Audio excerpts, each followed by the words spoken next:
I don't know if it's sarcasm, but the disdain that he had. Okay, from Damsteed's book, Seventh-day Adventist Message and Mission, speaking of the midnight cry, he acknowledges that Snow had got his basic outline of the midnight cry message from work that Miller had put together a year and a half before.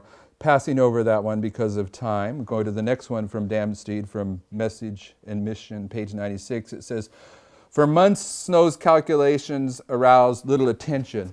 Snow published his work back here in March of 1844, but it never impacted anyone until you get to the Exeter camp meeting from the 12th through 17th of August, 1844. This is where it takes hold.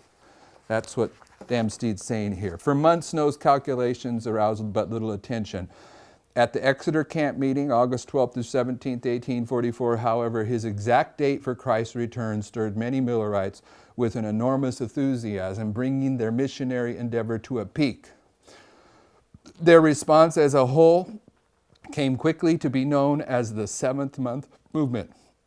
Although the Millerite leaders recognized some value in Snow's position, they were skeptical about the renewed emphasis on time, and pointed out that in view of our Savior's assurance that we know not the day nor the hour, as some read it, no man maketh it known the very day. Some weeks before the expected event, however, the leaders joined the Seventh Month Movement and allowed Snow's view to be printed in a major Millerite periodicals and gave their full support."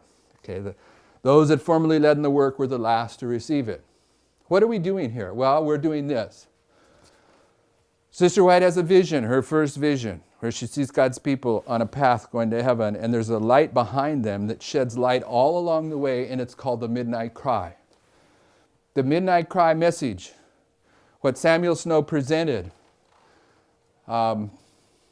needs to be understood. Let me give you a little bit of overview on that. Maybe you're aware of this, maybe you aren't. We're almost done here. We have 2 more quotes, but I want you to see something here. In May of 1842, they print 300 charts because there were 300 preachers. There's 300 Millerite preachers that take these charts in May of 1842 and they tell William Miller, quit saying if. The Lord's returning in 1843. 1843 biblically ends on March 21st, 1844. So on March 22nd, 1844, up here, you have the first disappointment.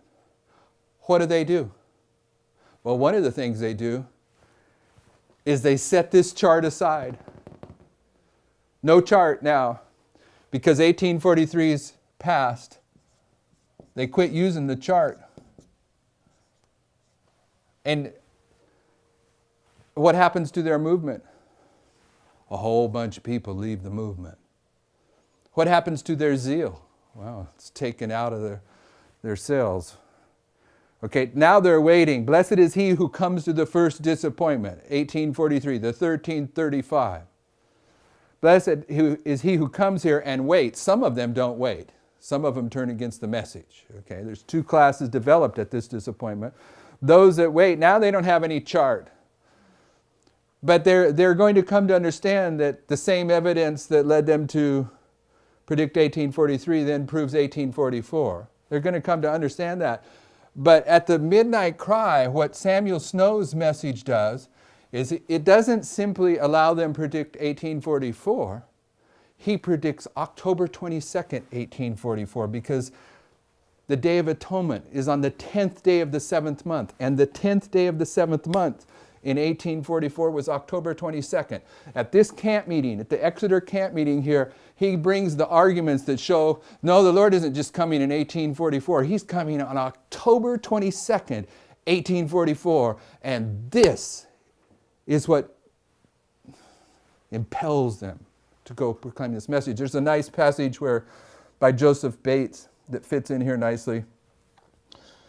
After he left the Exeter camp meeting, he's telling how he got on a train that was full of people that had been at the camp meeting. And he says he was walking through the cars of the train where people were sitting in the passenger cars. And he says, you could hear the rumble of voices, and what you would hear over and over again is, behold the bridegroom cometh, behold the bridegroom cometh.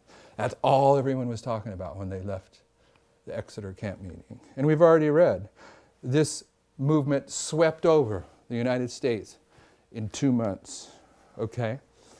Leading to what? The Great Disappointment. Okay, on October 22nd, 1844. Now,